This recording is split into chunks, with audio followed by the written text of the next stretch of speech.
구독, 좋아요, 그리고 공유까지도 눌러주시면 저에게 도움이 되겠습니다.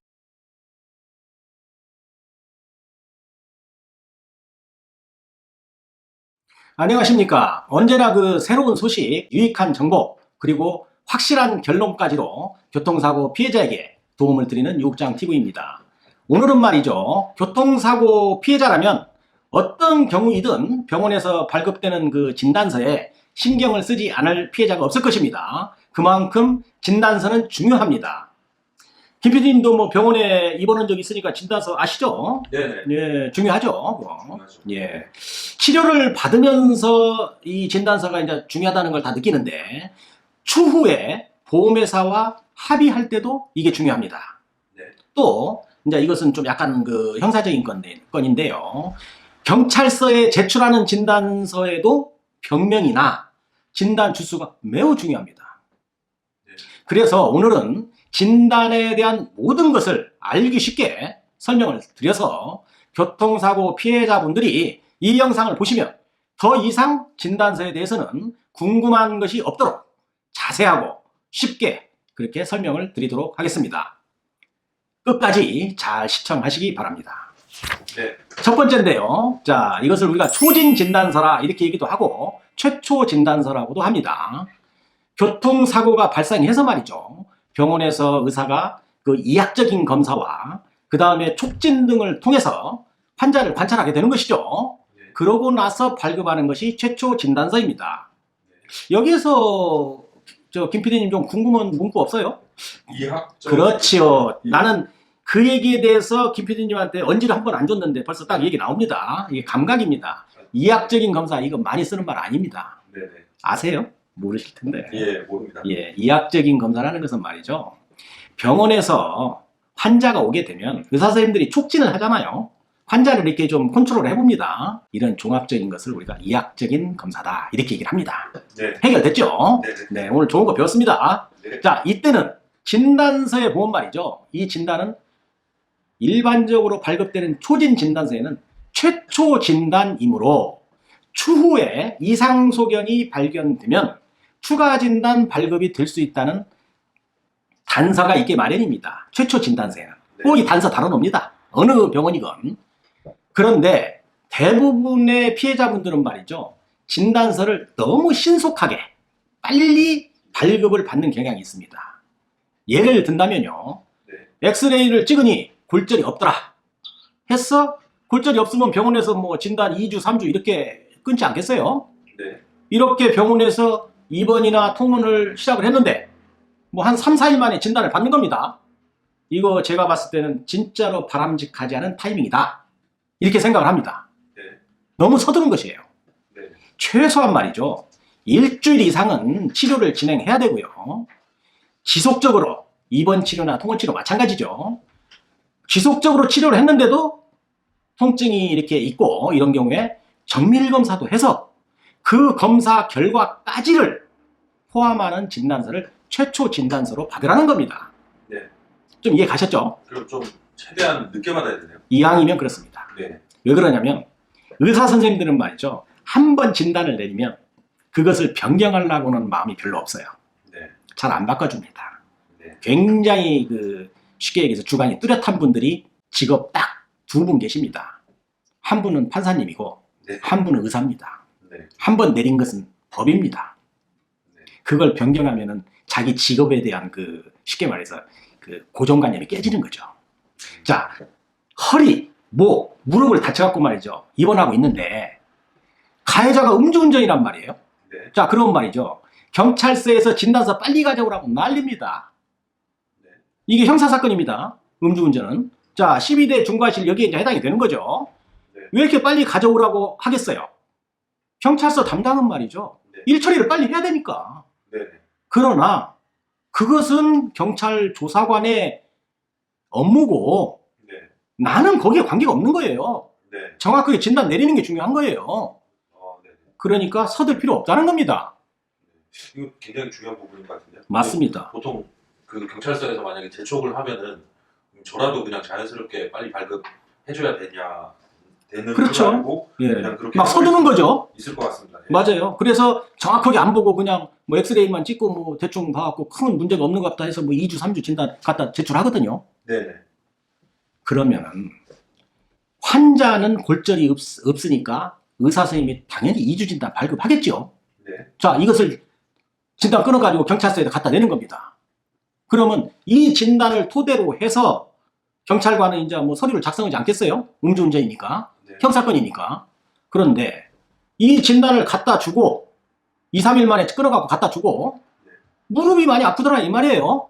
그래서 지속적으로 아파서 한 일주일 있다가 무릎을 갖다가 정밀검사를 해보니 십자인대가 파열이 나왔다.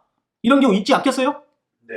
자, 그러면 병원에서 다시 진단을 받아서 추가 진단 형식으로 경찰서에다 갖다 주면 그 진단이 어떤 효력을 발생할 것 같아요? 조금 희석됩니다. 네네. 처음에 초진 진단으로 해서 슬관절, 무릎관절, 십자인대 파열해서 뭐 진단을 갖다 주는 거 하고 네. 2주 진단을 갖다 줬는데 한 일주일 있다가 추가 진단 나왔습니다 하고 갖다 주는 거하고는 좀 차이가 있어 보입니다. 네. 이거 굉장히 중요한 문제입니다. 네. 자, 예를 들을게요. 최초 2주 진단 제출하고 추가 진단 6주 진단 제출하고 이렇게 하는 경우도 있고 두 번째인데 정밀검사까지 다 해서 완벽하게 십자인대 파열된 거 해서 초진으로 8주 진단이 제출하는 것이 있고 두 번째 것이 깔끔합니다. 네.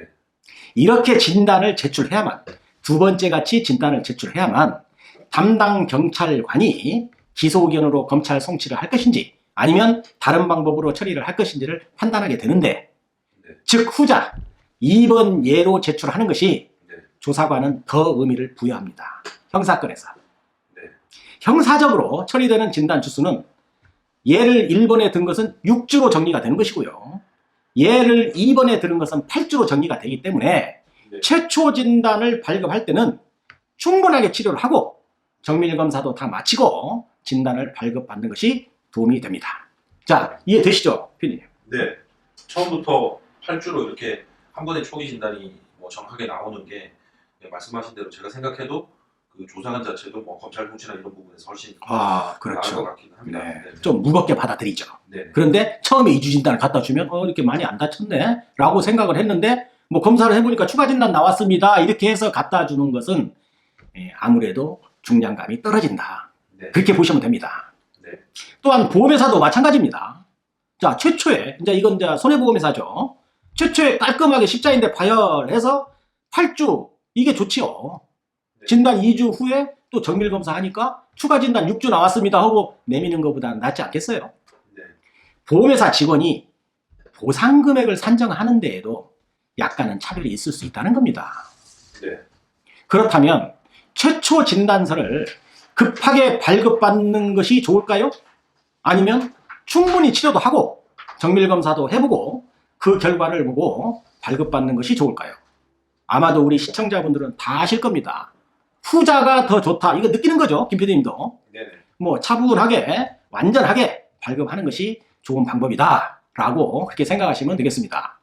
그래서 결론적으로 말씀드리면 진단서는 급하게 발급받지 마시라는 겁니다. 아시겠어요, 김 PD님? 네. 네. 자, 그러면 이제 두 번째죠. 추가 진단서. 추가 진단서에 대해서 설명을 해드리겠습니다. 자, 말 그대로입니다. 추가적으로 나오는 진단을 의미합니다. 최초 진단서가 발급이 되고 추가적으로 발급되는 진단서인데요. 발급되는 경우가 몇 가지 형태가 있습니다. 제가 그걸 좀 구분해서 말씀을 드릴게요. 네. 최초 진단서에는 말이죠. 이런 문구가 꼭 있습니다. 진단 내용에 이 진단은 최초 진단이므로 아까도 말씀드렸죠. 추후에 미발견증이 나오게 되면 추가 진단 요할 수 있다라고 언급을 합니다. 이런 경우의 진단은 법원, 검찰, 보험사에서 모두 인정이 됩니다. 추가적으로 나온 진단은. 네. 그런데 최초 진단이 2주나 3주가 나왔는데 치료 기간이 길어지면서 나오는 추가 진단 이런 거 있지요. 네. 염자 진단이었는데 MRI 해보니까 추간판 탈출증, 속칭 디스크 진단이 나왔다. 그래서 또 진단이 3주 또 나왔다. 추가 진단이. 이런 것들은 진단 효과에 대해서는 큰 의미가 없다라고 이해를 하시면 됩니다. 네. 쉽게 얘기해서 치료 기간이 길어져서 나오는 추가 진단은 의미가 없다. 이렇게 보시면 정확합니다. 좀 구분해 보겠습니다. A라고 표시를 했고요. 진단이 2주가 나왔어요. 최초에. 자, 그런데 정밀 검사를 해봤더니 자, 머리 MRI나 CT를 해봤어요. 그랬더니 뇌출혈이 발견이 됐다든가 또 무릎을 정밀 검사를 했더니 십자인대 파열이 나왔다든가 또 어깨 같은 데를 또 MRI 했더니 회전근개 파열 등이 이렇게 나왔다고 한다면 의사는 추가적으로 진단을 내야 되지 않겠어요? 네. 자, 이때 머리에 같은 경우에는 뭐 경막하 뇌출혈 이렇게 뭐 나오게 되면 진단이 한 8주에서 12 정도 또 나옵니다. 그 다음에 십자인대 파열은 뭐 6주에서 8주 정도, 또 회전근개 같은 경우는 한 6주 정도 이렇게 추가 진단을 발급을 하게 되는 것이죠. 이때 나오는 추가 진단은 효력이 있습니다. 자, 이해 가셨죠? 네. 처음에 진단이 2주 나오고 나서 정밀 검사를 했더니 다른 병명이 나왔다. 이건 인정이 되는 것이죠. 네. 네. 자, 그 다음에 뭐 궁금한 거 있으세요? 예. 네. 잠깐 이해가 안 되는 부분이. 예, 말씀하세요. 염자 아까 앞에서 말씀하신 건 염자 진단에서 MRI 해보니까 디스크 진단 나오는 거는 진단 3주 추가 진단되면서 큰 의미가 없다고 하셨는데 네. 그 2주 나오고 나서 정밀 검사했더니 뇌출혈이나 십자인대 파열, 회전근개 파열에서는 인정이 되는 거죠. 있다고 얘기를 하셨잖아요. 예. 맞습니다. 정확한 겁니다. 예. 그 염자에서 디스크는 별 의미 안 둡니다. 왜 의미가 없는 거죠? 왜 그러냐면 기존적으로 네. 척추만큼은 네. 다른 부위하고 틀려서 네. 퇴행성적으로 변형이 온다는 것을 의사 선생님들 다 압니다. 네. 그렇기 때문에 뇌출혈은 없던 것이 생긴 것이고 십자인대도 없던 것이 파열이 된 것이고 그랬지만 염좌나 추간판 탈출증은 퇴행성적으로 변형이 오는 것에 대한 정밀검사 결과이기 때문에 네. 그 자체에다가 새로운 추가 진단을 의미를 두지 않습니다. 좀 이해 가셨죠? 퇴행성으로 원래 디스크는 올 수 있는 올 수 있다. 건데 예. 염자에서 디스크로 이렇게 나온 것은 큰 의미가 의미가 없다. 네. 뇌출혈이라는 것이 퇴행성적으로 오는 게 아니잖아요. 이건 외상으로 오는 거잖아요. 그런 차이가 있다 이렇게 보시면 됩니다. 좀 이해 가셨나요? 예. 뭐 김 PD님도 이제 뭐 거의 뭐 수준급입니다. 네. 네. 네. 자, 두 번째인데요. 그 얘기가 또 나옵니다, 여기서. 자, 진단이 2주 나오고, 김 PD님이 아주 굉장히 질문 잘하신 거예요. 여기서 딱 나와버리네요. 진단 2주 나오고, 정밀검사 했더니 디스크가 나왔다. 네. 그래서 추가 진단이 3주가 더 나왔다. 지속적으로 아파서 치료하니 추가 진단 3주가 더 나왔다. 이런 경우죠. 아까 얘기하신 게. 네. 이거 인정 안 합니다. 네. 즉, 치료 기간이 길어지면서 발급되는 추가 진단은 법적 효력이나 또 보험회사에 전혀 사용할 수 없는 서류다 라고 인지하시면 되겠습니다. 네. 좀 이해가 가시죠? 네. 네. 뭐 김 PD님 아주 지적을 엄청 잘하셨네요, 아까. 네. 자, 세 번째입니다. 진단서에 대한 합산 방법이다 이렇게 이제 말씀을 드렸는데, 자, 이런 경우죠. 만약 어떤 사람이 말이죠, 교통사고로 인해서 많이 다쳤기 때문에 종합병원에 입원하는 경우가 있겠죠, 김 PD님. 네. 자, 그런데 뭐 여기저기 엄청 다쳤습니다. 자, 그러니까 정형외과 가서 염자 진단 3주 받았고, 그 다음에 코뼈가 부러져서 이비인후과 가서 뭐 또 한 3주 받고, 뭐 이빨도 부러져서 뭐 진단이 4주 나오고, 네. 또 뭐 MRI 머리를 찍어보니까 뇌출혈도 있는 것 같아서 뭐 진단이 12주 나오고, 다 합치니까 22주가 나온 거예요, 진단이. 네. 자, 그러면 김 PD님, 경찰이나 검찰에서 이 피해자의 진단 기준이 어떻게 될지 아시겠어요? 진단 기준을 어떻게 잡는지. 총 22주 나왔는데 뭐 좀 뭐 아시는 게 있겠어요? 이게 사실 뭐 우리가 그 몇 주 나온다 이런 거는 교통사고 말고는 뭐 상해로 뭐 누군가 싸운다던가 예. 그냥 전치 몇 주 뭐 이런 개념으로는 좀 알고 있는데 사실 교통사고에서 이 주 기준은 제가 보기엔 조금 다를 것 같긴 하거든요. 맞습니다. 예. 그렇긴 한데 제가 정확하게 딱 뭐라고 말씀 못 드리겠습니다. 네, 예. 또 뭐 너무나 자세하게 얘기하면 또 제가 이야기해도 재미없으니까. 네네. 자, 그러면 그 진단이 많은데 이것은 어떻게 처리가 될까? 제가 이제 설명을 해드릴게요. 자, 이런 경우에 사고가 났는데 12대 중과실이란 말이에요. 네. 그러면 경찰서에는 경찰의 담당이나 뭐 이쪽 검찰에서는 진단의 기준을 어떻게 정할 것인가? 네. 이걸 정해야만이 형사처벌의 수위도 정하고 그럴 텐데 네. 다 더하니까 22주단 말이에요. 그런데 경찰서에서나 그 법원에서는 말이죠.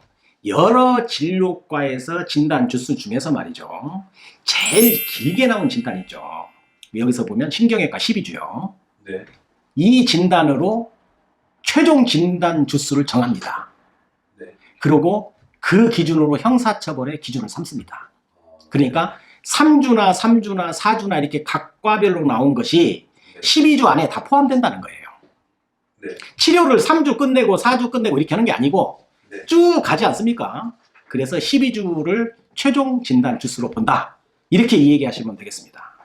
그러면 형사처벌 기준은 제일 긴 걸 기준으로 그렇죠. 네. 예. 그러면은 민사에서 그 보험사랑 합의하는 그 기준은 다릅니다. 그거는 22주가 되는 건가요? 진단 지수를 그렇게 명시하진 않습니다. 네. 그러니까 민사적으로 처리될 때는 코뼈 부러진 것도 보상의 한 부분이 되겠고 네. 뇌출혈된 것도 한 부분이 되겠지만 네. 이걸 가지고 보험회사에서 총 진단이 몇 주 나왔다 할 때는 네. 과별로 이렇게 3주, 3주, 4주, 12주 이렇게 총 22주 나왔네요 이 얘기를 합니다. 일반적으로. 네. 네. 그러나 경찰이나 검찰에서는 그렇게 판단하지 않습니다.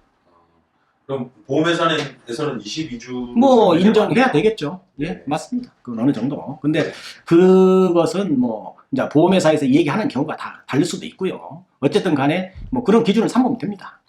네, 알겠습니다. 자, 그래서 이렇게 된 경우에는 22주가 아니고 제일 주수가 높은 12주 진단이 이 환자의 최종 진단 주수다라고 이해를 하시면 되겠습니다, 김 PD님. 네, 형사 기준. 그렇죠, 그렇죠. 자, 그 다음에 한 가지가 더 있는데요. 의사가 진단서를 작성하고 말이죠. 진단 주수를 정할 때는 어느 기준으로 하는지 아세요, 김 PD님? 잘 모르겠죠. 뭐 또 네. 뭐 일반인들이 그 알 수 없는 기준이 또 있어요. 네네. 그래서 오늘은 그 제가 그 어떤 식으로 의사 선생님들이 진단을 내리는지 거기에 대해서 좀 설명을 드릴까 합니다. 네. 의사는 말이죠. 자신의 어떤 기분대로 진단을 내리는 것은 아니고요. 대한의사협회에서 지침을 내려준 그 책자가 있습니다. 그 기준을 가지고 진단을 내립니다. 네. 거기에는 말이죠. 약간의 의사의 주관적인 개입도 약간은 가미된다고 저는 봅니다. 네네. 그래서 같은 병명이지만 병원마다 진단이 한 1, 2주 정도는 차이가 날 수 있는 겁니다. 좀 이해 가시죠?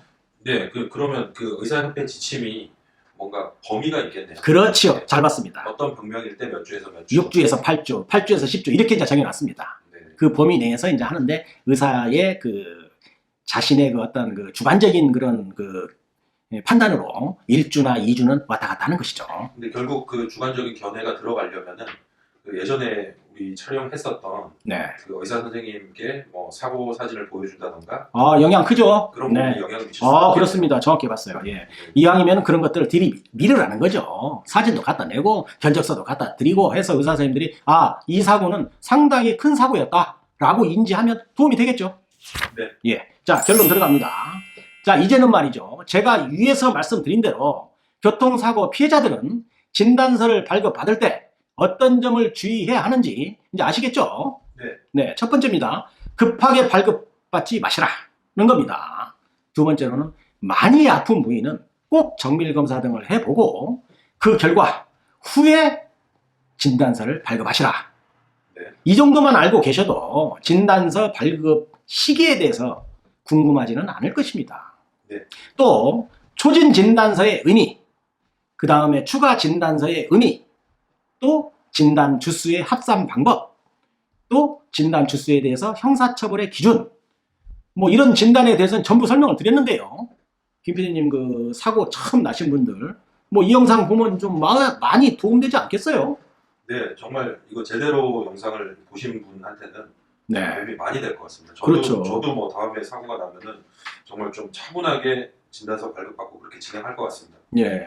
그 뭐 이 영상을 그 제가 쭉 촬영하면서 느끼는 것이 말이죠. 네. 솔직히 너무 많이 가르쳐 드린다는 생각을 좀 합니다, 제가. 네. 예. 네, 그래서 뭐 보시는 분들이 네. 예, 잘 소화하셔서 네. 자신들이 그 교통사고로서 그 굉장히 불이익을 당하신 분들이 이 영상 보시고 네. 자신의 권리를 찾는데 예, 큰 도움이 된다면 그 굉장히 우리가 행복한 일이죠, 김 PD님. 네. 예, 우리 취지에 맞고요. 자, 오늘도 유국장 TV를 끝까지 시청해 주셔서 감사합니다. 오늘 영상도 도움이 되셨다고 한다면 구독, 좋아요, 그리고 공유까지도 눌러주시면 저에게 도움이 되겠습니다. 감사합니다.